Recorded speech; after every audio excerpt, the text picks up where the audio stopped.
Morning, everyone. My name is Kiana Williamson. I am the Journalism Sustainability Director at the James C. McClatchy Foundation and a part of the team helping with the California Civic Media Program. It's really good to see you all again. I know we have a bunch of familiar faces. Today's webinar, we are going to do a live walkthrough of the application. We have Lucy here from Temelio, which is the grants app portal that you all have probably at this point been familiar with, given that applications launched yesterday. And she will be joined by Blake Kaiser-Lack, who will offer guidance on how to fill out the application, maximize your application, and then at some point throughout the webinar, we will send all of our multi-newsroom publishers into a special breakout room with both Lucy and Blake. So that way we can offer guidance on how to best fill out the application for the multiple newsrooms under one umbrella. Thank you so much for joining. I'm going to pass it over to Lucy to get us started. Thanks, Kiana. Let me share my screen. All right. Can everyone see that? Great. Okay. Wonderful. So essentially, if you are brand new here, you'll come to the California Civic Media or cacivicmedia.org, and you're going to see two buttons. If you have already started an application, you will hit continue your application, which will take me to the Temelio sign in. You'll be able to then sign in and pick up where you left off on your application if you started yesterday or if you started the pre-registration form. If you are net new, we have a button that says start your application, and this will take you to a different view. This will take you to the eligibility quiz, which is essentially going to be walking you through if you fulfill the criteria to apply for this grant. And essentially what you'll be doing is you'll scroll down, you'll read all the information to find out if your organization qualifies, and then you're going to answer a series of information that has been part of those qualifying features. So you'll answer these different questions. So you'll read through them and answer them. And based on your responses, you may get a different answer. But today, I fulfill all of the criteria, and now I can move forward with the application process. Again, if you fill out the questions differently, you may get a different response, and you'll follow those steps. Next, I will continue to the application. If this is your first time using Temelio or not, you'll still want to hit sign in to start your form. So to access this form, you have to have a Temelio account. You can see the form, but it is grayed out. So you won't be able to start typing in, you won't be able to start it until you click sign in to start form.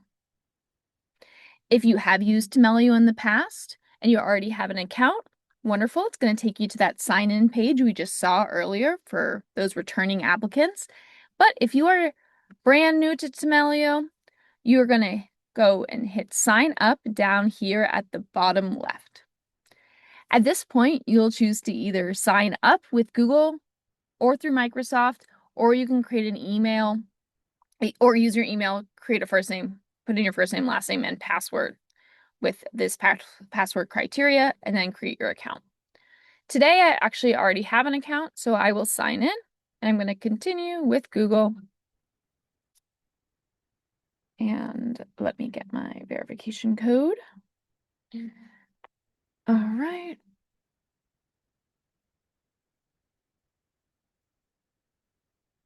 Great. And now, if this is your first time, you are going to create your Temelio account. So for all applicants, you're going to sign up as an organization for your news organization. So you'll click on organization, and then you're going to put in details about your organization. The only required question here is entity. So you're going to put the name of your organization. So I'm going to say Lucy's newspaper. And then there are two other questions down below, DBA and EIN. These are both optional. If you do not have a DBA or doing business as name, just skip it. And that is the same for EIN. If you do not have an EIN, just skip this question. Neither of them are required. Once we hit next, you have the ability to confirm who your teammates are. Again, it just pulled in that name. So that first name, last name, and email, you put it on the first page. And then you can add a team member or someone else from your organization who may be helping you fill out the application. Something to note in this with these three squares down below are these are additional labels you can click on to share with the California Civic Media who the different team members are. They do not restrict the view, they do not change the view, and they are essentially labels. So if you are your org's primary contact, you will turn that on. It's not going to change the view if someone is a signatory or financial contact. And if you're not sure, just keep them all off. You do not have to have a financial contact or a signatory or a primary contact. They are optional. And Lucy, I'll add here specifically for the prior section two, as you set up your account, we recommend setting up your account specifically for the legal entity business name that may own the news organization. We know for a lot of news organizations, the difference between the actual legal business entity and the name of the actual publication title, like a Sacramento Bee versus perhaps the owner company of that news publication itself. And so for this entity name, we do recommend you create your account under your actual parent company. You will actually be able to submit multiple different applications for your separate news organizations. So just wanted to add that clarifying feature here. Thanks, Blake. And yes, parent company, and you will then be able to update for different entities under the main parent company. Team. And once you are done putting in your team, you are able to review the information you just put in. So we have our business details and our team members, and you'll hit complete. At this point, you now have a Temelio account. So you have the ability to now start a new form. So you'll hit start new form. And what that does is it now has brought you to the Temelio applicant portal where you are able to see your application. I want to highlight a few things on this page. First and foremost, this form will auto save. As you start to write in, it will continually save as you are working on it. Second, we have a due date of August 21st, 2026, and I want to call out that I am currently in Eastern time, so it's showing 3 p.m., but for all y'all California applicants, this will be noon. So you'll get reminder emails that the application is due at noon. You're just seeing my local time when I'm logged in. All right. A couple things to note while you're navigating this portal are we have a question comment box that will take you straight to the California Civic Media Program team. If you have questions pertaining to the application as you work through it, which we're going to do in a little bit, you can write straight to them. They can write you back, and that's going to be in the comment section. Once they write you back, you will get an email. If you have any technical questions and something is happening on the form, maybe it's not loading correctly, you are able to head to the top right-hand corner, and that is going to take you to the Temelio help chat. We are here for questions that might come up. And if you do ask us questions about the application, anything pertaining to questions within the application, we will direct you back to the California Civic Media Program team. The Temelio Help Chat will not be able to answer any questions about the application. We don't know those answers. All right. That's navigating the portal. And as you start to navigate the application, you have some questions up at the top. Again, if you filled out that pre-application, which is now closed, so you'll no longer be able to fill it out, all of section 1 will be filled out for you. But as you start to work on your application, these will be blank if you're coming in. And you'll add your basically name, email, all of the above. And I want to highlight I want to pause right here for name of news organization, legal name of business name, and DBA, and pass it over to Blake. Thanks, Lucy. And this is kind of a reference back to what we were talking about around the account creation. For the Civic Media Program, um, each application is going to have to be for a different news organization. And the news organization is going to be that publication title. Cal Matters, LA Times, that is going to be the publication name. And the legal entity business name is the entity which is legally registered to do business in the state of California. Sometimes that is the same entity. I know for some nonprofit newsrooms that can often be the same name of the legal entity as the news organization publishing. But we know for a lot of news organization that is different. We also know that the legal entity business name might be the same across applications if one publication company owns multiple newsrooms, and that's okay. Just put the legal entity business name here that has the Secretary of State filing.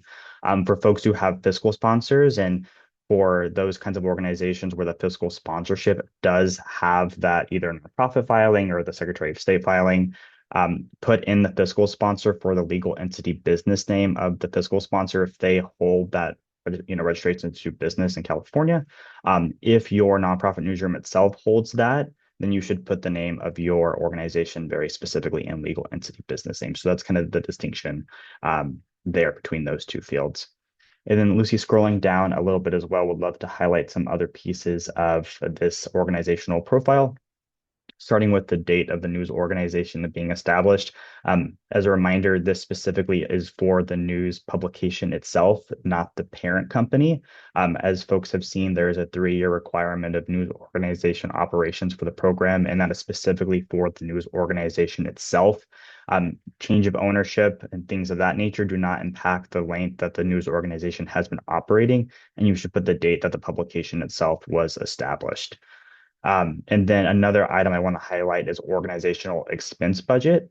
This should be the budget specifically tied to the news organization itself to the best of your ability, kind of singling out that specific news organization's expense budget. We know that some folks have maybe entered the budget for their parent company here in their pre-registration, and that's totally okay. Once you actually fill out the main application, now that the application is live, you can actually go back to this section and enter the organizational expense budget for the specific news organization itself, which will help us collect data for the future of the program, future rounds of funding. The same applies for the total number of employees and total number of contractors. In a lot of cases, this is for us to collect data about our news organizations that are applying to the program. Total number of employees and total number of contractors. The numbers you enter into this field is not going to impact your award in any capacity.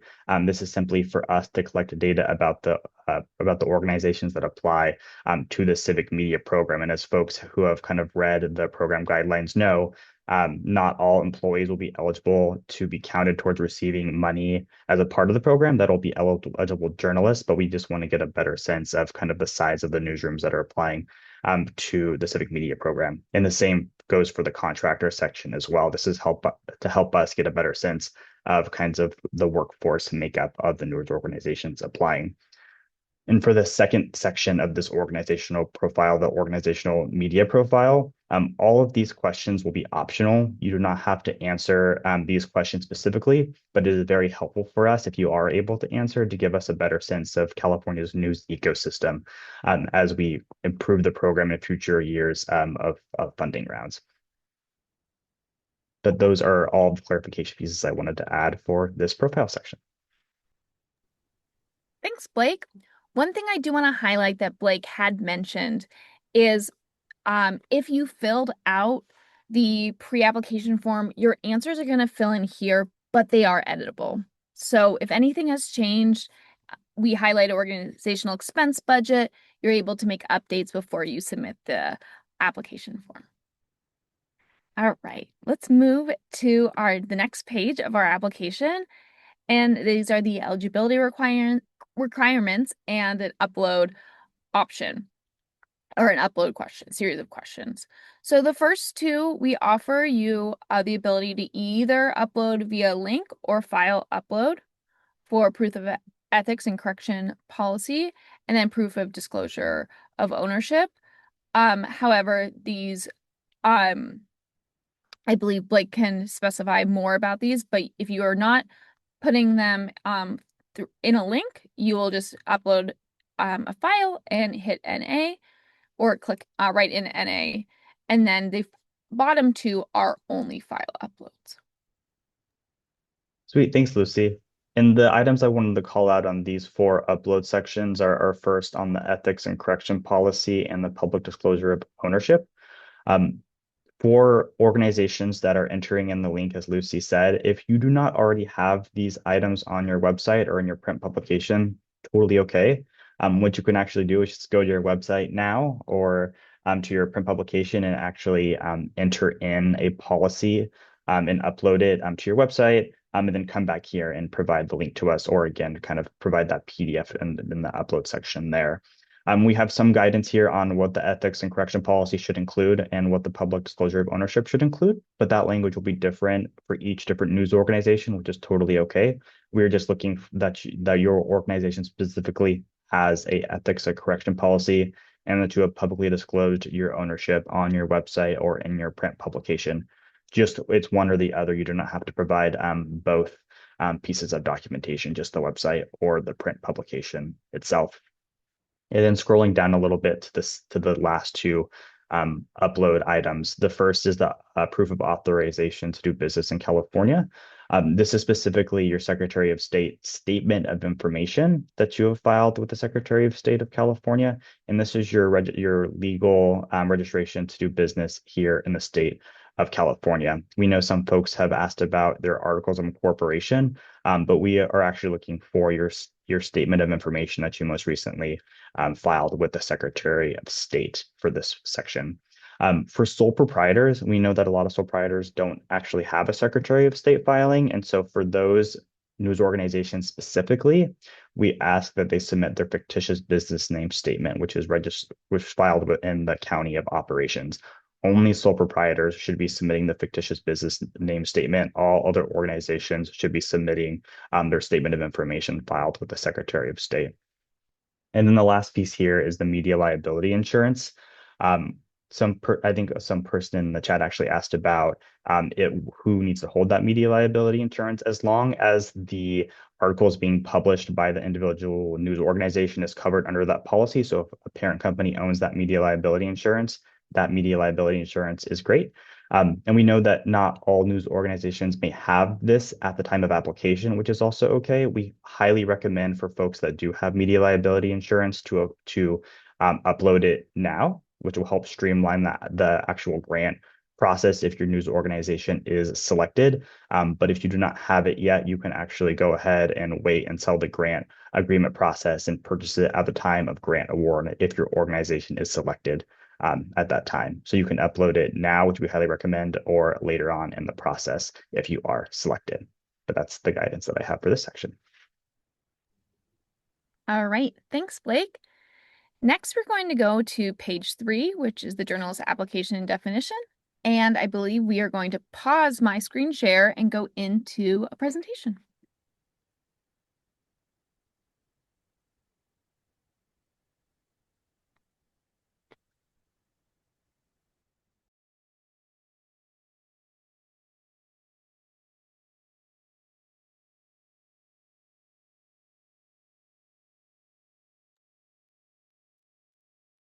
Sweet. Thank you, Lucy. So the first part of the application is entering in your required documentation and more information about your news organization. And the second part is going to be what we're calling our funding determination step. The first part of that funding determination step is going to be determining your award eligibility from our pro rata journalist fund, which we can move to the next slide, please. So this is going to be where a bulk of the Civic Media Program funds come from. This is funding based on how many eligible journalists that your news organization employs. We will have a separate, smaller fund, what we're calling our needs-based adjustment for organizations whose pro rata award does not truly reflect the scale of their reporting impact, which we'll get to a little bit later. But we want to focus on this first part of our funding determination, the pro rata journalist fund, since a majority of the funds will come from this pool of funding. So this is $16.25 million allocated towards this fund. How it'll work is that you will get $20,000 per journalist for your first 5 journalists. And then after the 5 journalists, you will receive $10,000 per journalist, up to 20 journal full-time equivalents total. This will be capped at $250,000 total across the program. And this cap will apply specifically to news organizations, not parent companies. It'll be each news organization is eligible for up to $250,000. Now, the distinguishing factor here between journalists and what we're calling full-time equivalents is that we do have a threshold for what counts as an FTE. So we can move to the next slide, please. So one FTE, this is full-time equivalent, is going to be a journalist who works on average at least 30 hours a week. If your journalist works more on average at least 30 hours a week, they will be counted as one FTE when you enter them into the system. If your journalist works less than 30 hours a week, is part-time between 15 hours to 30 hours on average, they'll be counted as 0.5 FTE. So when you actually go to the system, you'll enter in their name and you will put 0.5 FTE by their name to signify that they are a part-time employee working between 15 to 30 hours a week on average. If your journalist works less than 15 hours on average a week, or if they're a 1099 contractor, they will not be eligible to be entered into the pro rata award system. They will actually only be eligible to be referenced in the needs-based adjustment. You will not need to have documentation for that section of the application and full contracts from your contractors. That'll be more you explaining kind of your workforce more broadly speaking and the impacts of your news organization. But for the purposes of this pro rata award, as a reminder, you will only be eligible to enter W-2 journalists who are working at least 30 hours a week on average for one FTE, and then 15 to 30 hours a week for part-time journalists. For news organizations that have 0 FTEs, if your news organization is completely made up of contractors or part-time employees that are working less than 15 hours a week on average, that is okay. You will not be eligible for the pro rata award specifically, but your news organization will be eligible to apply for the needs-based adjustment a little bit later on in the application. But you will have to fill out every other part of the application. So the organizational profile that we just went over, we'll also have some narrative questions that we'll go over in a little bit later as well. But you will have to fill out every other part of the application besides this specific journalist entry section, since you will not have eligible journalists by the standards we have laid out. To talk a little bit more about what an eligible journalist actually looks like, I'm going to hand it over to Rusty at Journalism Funding Partners to go through what we mean about what a journalist is and what does not count as an eligible journalist. Thank you, Blake. Hello, everyone. We wanted to be clear in our definition of what roles are eligible for the pro rata portion and be as inclusive as possible. Foremost, the individual's primary function has to be based on gathering and presentation of fact-based information regarding California matters, whether it's text, visual, audio, and among the emerging digital functions such as audience development and social required to serve communities. The journalist must live in California and must be employed at the time of application. If that changes, you can adjust that at the time of awarding. Next slide, please. Next, we wanted to be clear about what functions are not considered eligible, as the fund was not established to support business side functions, nor was it established to support aggregators or non-California news. So these are some of the roles that are not within the definition. It's pretty clear cut, especially if you're a journalist and you've observed church and state laws. But a note about the verification on the pro rata piece, we leaned into a privacy first approach to verify employees to limit privacy exposure by news organizations and your employees. For that, applicants must submit a payroll summary, and an officer of the company must sign a legally binding attestation verifying the accuracy of the submission. So the attestation and the legal burden of proving that the employees actually exist and are full-time or are part-times that add up to a full-time equivalent is on the officer of the company. Next slide. And Blake, do you want me to take this or do you want to take it too? We're actually going to go back to the Tamilio account so we can actually walk through in real time with everybody exactly what this will look like when you enter it into a system. Sounds great. Thank you so much. All right, we are back into Malio. So essentially what we just went over was this top portion. So we encourage you to continue to read it. It'll be the same information we just gave you about entering your employees and if you have 0 FTEs as well. Sweet. And now, Lucy, I can walk through a little bit about what exactly the journalist entry section looks like for folks here. So this will be the table that you enter in your eligible journalist for the Civic Media Program for the Pro Rata Award specifically.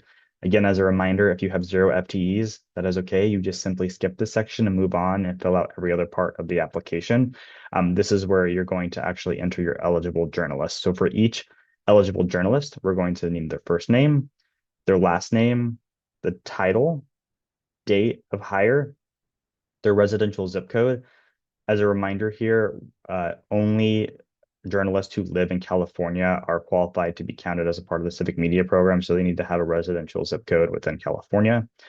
Next, you're going to enter the FTE status. This is the distinguishing factor between if your eligible journalist is full-time, you'll enter 1. If they're part-time between 15 and 30 hours, you'll enter 0.5. And this will help you do the math actually and add up that column for the bottom part of the section where you'll actually get your total FTE. This is to help you track if they're part-time or full-time. And then a link to a recent work example, like an article. Some folks have asked if it's okay if the article is paywalled. Yes, just as long as you're able to see a quick glimpse of the actual article itself and the title and the actual byline of the person who is contributing to that. And we know that some folks may not have necessarily work examples published, which is okay, like editors and whatnot. Please just fill out this section of the application to the best of your ability for the link to the recent work example.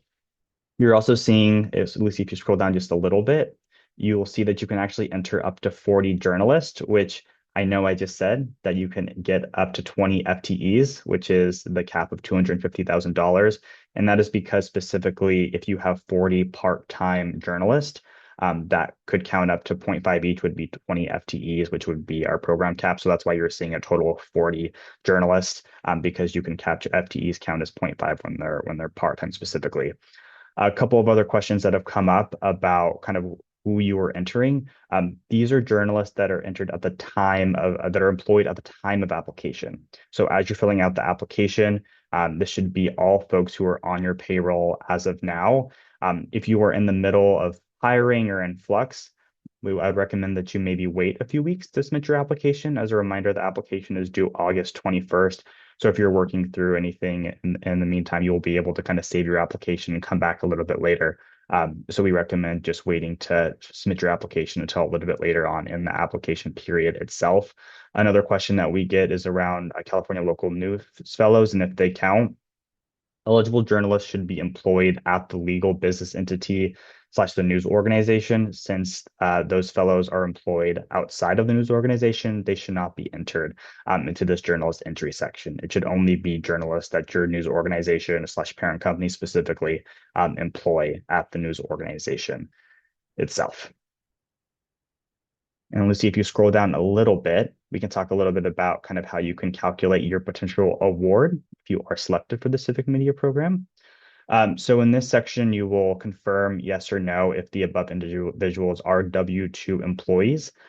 This will actually be certified at the end of the application process where we'll have folks sign an attestation confirming that all this information is correct. So you should enter yes to this section if they are all W-2 employees. And then you will answer the next question, which is, are there more than 5 FTEs employees based on the above calculation?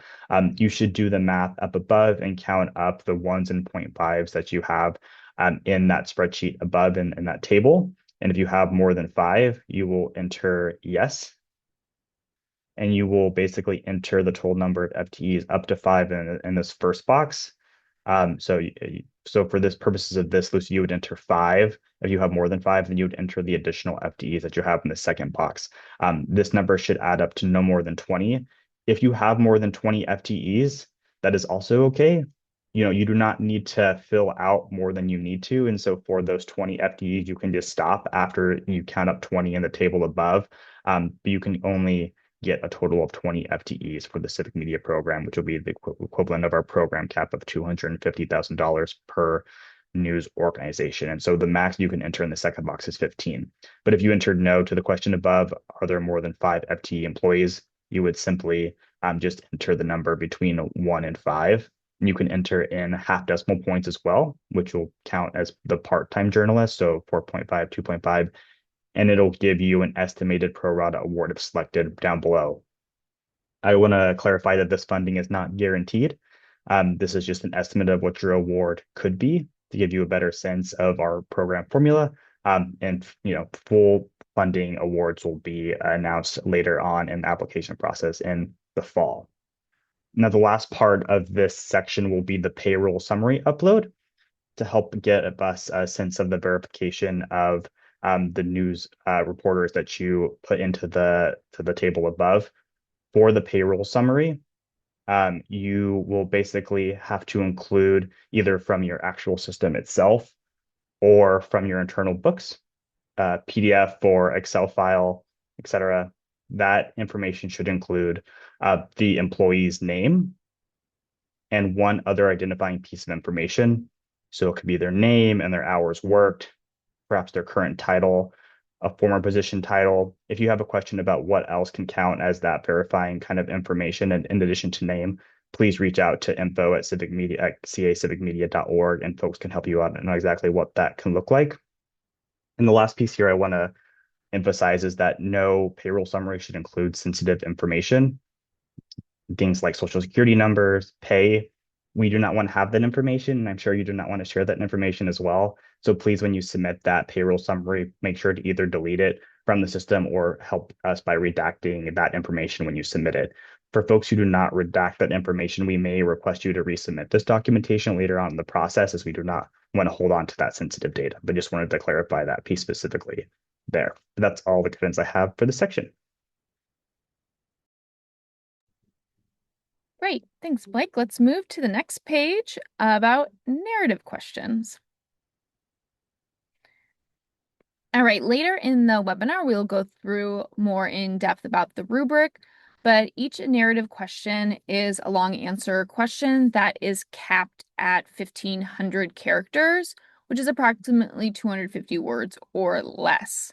And you'll be able to see as you start to type in, it will start to tell you what your current length is and what your max length is too. So you'll be able to copy and paste in here and it'll still be counting. If you go over the 1,500 characters, you will not be able to submit your application. It will not allow you to submit over the max length amount. The other highlight I have in this narrative section is just this use of funds question. We will go over it more in the rubric. Is a multi-select question. So you can select as many goals as you'd like, and then you'd write about each of them below in this response. I just want to highlight you can select more than one goal if you'd like. Blake, anything else on narrative, or we'll cover it in the rubric? Yeah, we will cover this in the rubric section. All right, let's move to the next page. And this is the optional needs-based adjustment question for any of y'all with that 0 FTE. And this question will show if you determine, yes, I want to apply for the needs-based bonus. So you have to answer this question to see the long answer space, which also does have a max of 1,500 characters. All right. And the last page of this application is the self-attestation. Basically, this is your last section where you will put in the legal name of your entity legal name, and then you will submit your electronic signature, date, name, title, email, and phone number, and then you'll go to submit your response. If you have not filled out all required questions, the system will tell you what the name of the question is and what page it's on. So you will not be able to submit unless you have completed all required questions, and it will guide you to the page of the required questions. And it should also highlight them in red as well.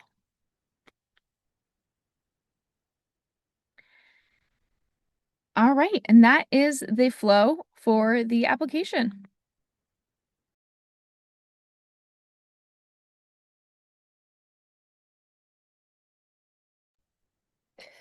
Thank you, Lucy. Um, as you can see, I know folks have a lot of questions. We're doing our best to answer them in the Q&A chat. And I do want to remind folks that we will have office hours starting next Tuesday and every Tuesday at 2 p.m. Where we will actually be in meeting style this way. So you can come in and ask any questions if we didn't cover it today on that general application overview, as well as reach out to us at info@civicmedia.org. At this time, we are going to ask that anyone who is a multi-newsroom publisher or has many newsrooms, news entities under one legal entity umbrella to click yes to question one. And we will send you to a separate breakout room with Blake and Lucy to get a little deeper into the sort of nuances of how you all can apply more effectively for all of your organizations. For the rest of us, we're going to stay in this channel and we're going to talk a little bit about the narrative section and the rubric and how to structure your answers for the application. So go ahead and if you can answer the poll, we'll get folks moved over. Once that room is done, everyone will come back together. We'll talk a little bit more about our TA schedule, who to contact and how, and then we'll close out for today.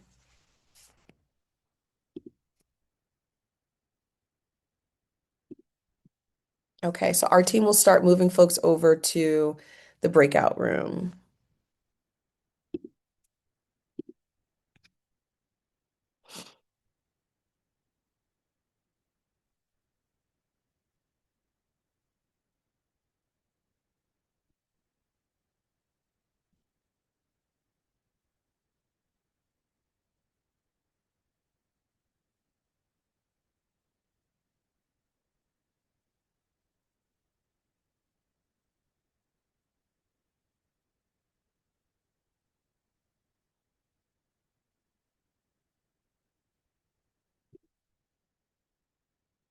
Okay, is everyone moved over?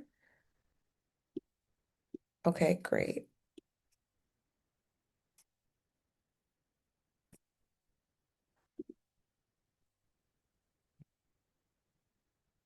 Okay, I'm going to pass it over to Rusty Coates at Journalism Funding Partners to talk about the narrative section, our rubric, and how to ace this part of the application.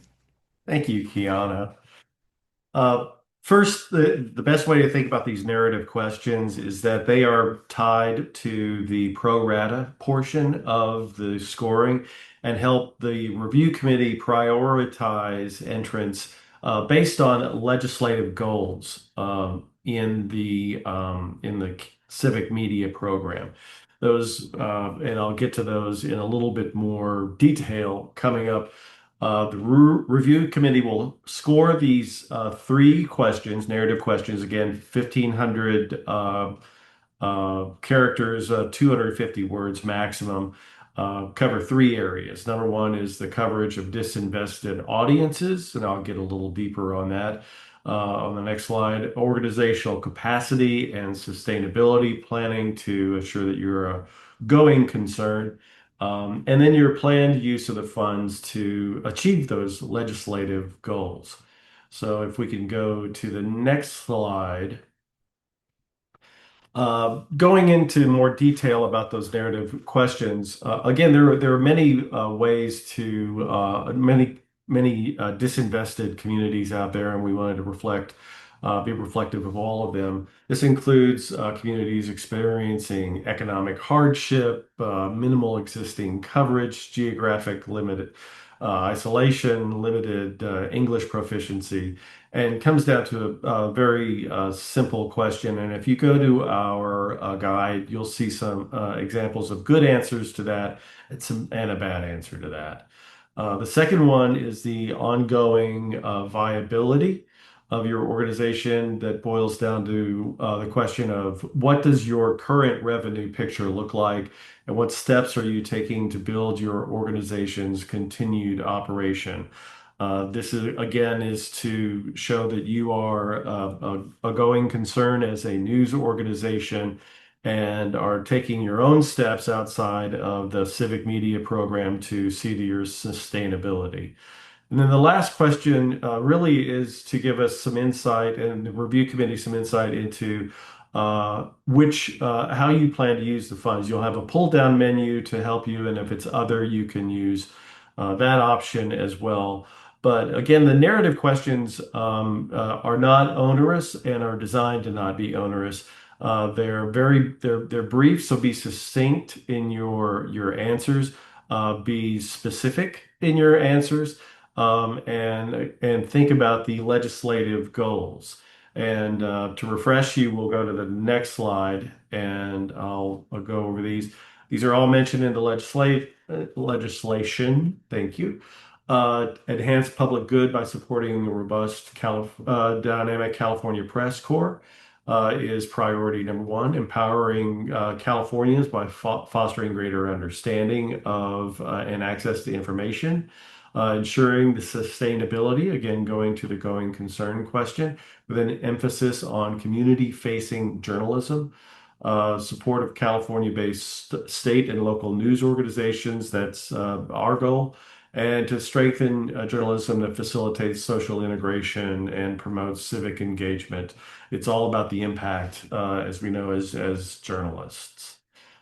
So that's really where the narrative questions are based. If you can go to the next slide, you'll see that the narrative questions are weighted in this way, that the coverage of disinvested audiences is 45 points of your 100-point score. Ongoing viability, 25 points of your total score, and planned use of funds is 30 points.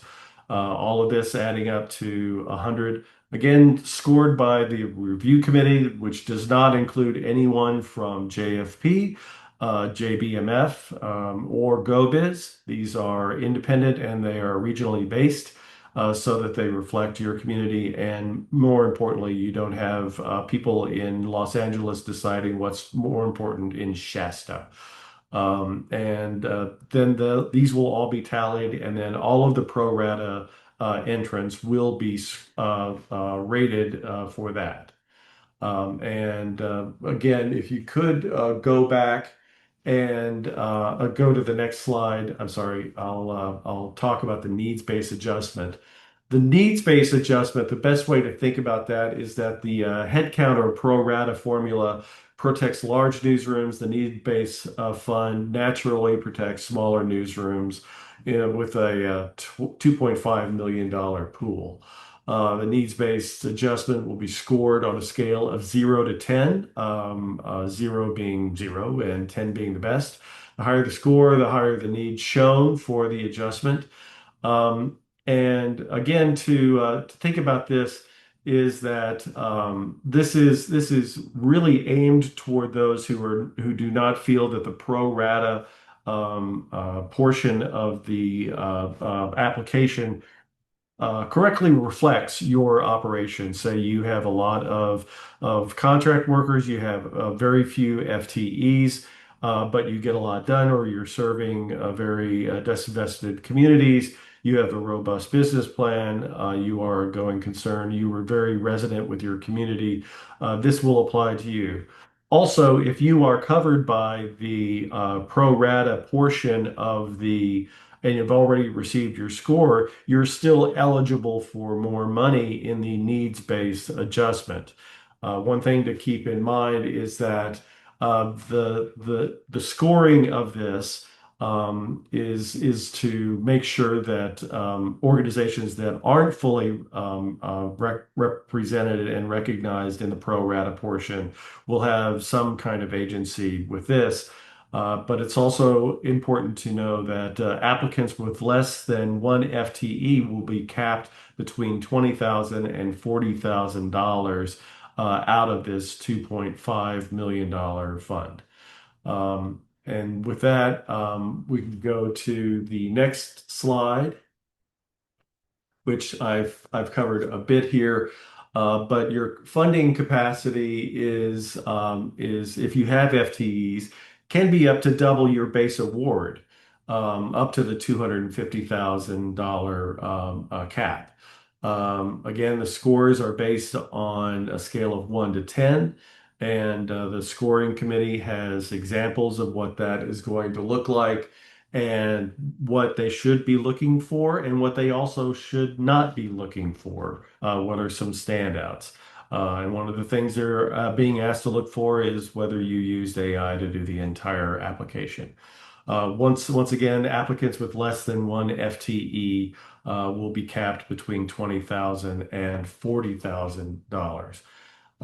And with that, I think we're waiting for everyone else to come back in, Kiana, or what would you like us to cover in the meantime?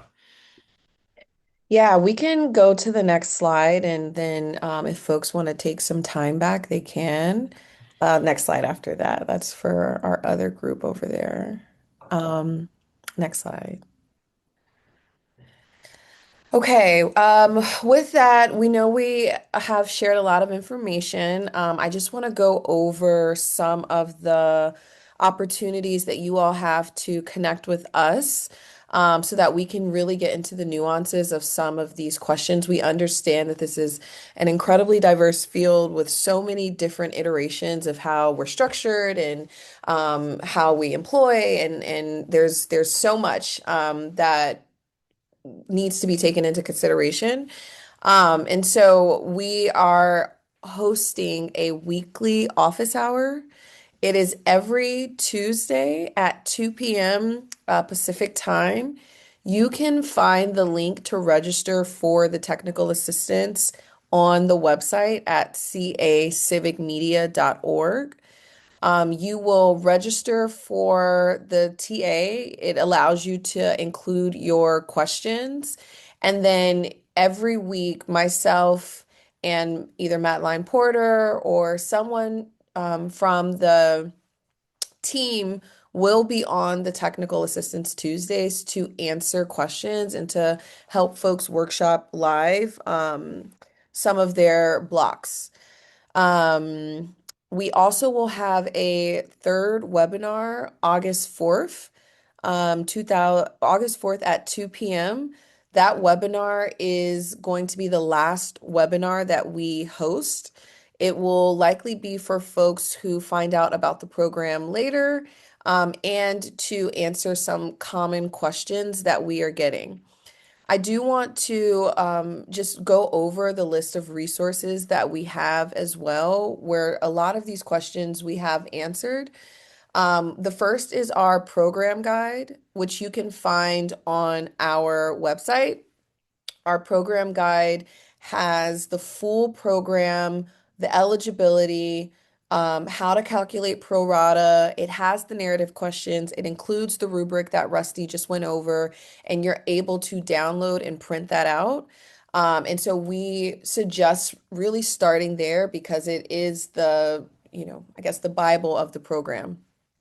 Um, if you cannot find what you're looking for there, we do have an FAQ um, section on our website, and we are updating that FAQ section almost weekly, including questions that we get from these webinars, questions that we're getting in our DMs, questions that we get in the comment section from Tamelio. And so if you have a question, it is likely that someone else has had that same question and we've answered it, and we have it in our FAQ section on the website. So first resource would be program guide. Second resource would be the FAQ section. Third resource would be signing up for a technical assistance webinar. And then finally, if you go to the next slide, you also can reach out to us directly via email. We have three different emails for three different reasons. The info at californiacivicmedia.org is probably the best email to reach out to us about all program related questions, all of the specific nuances to your organization. If you have any questions, please email us there. We are getting a lot of emails, so we do ask that you give us a few days to respond, but we will respond to every email that we receive.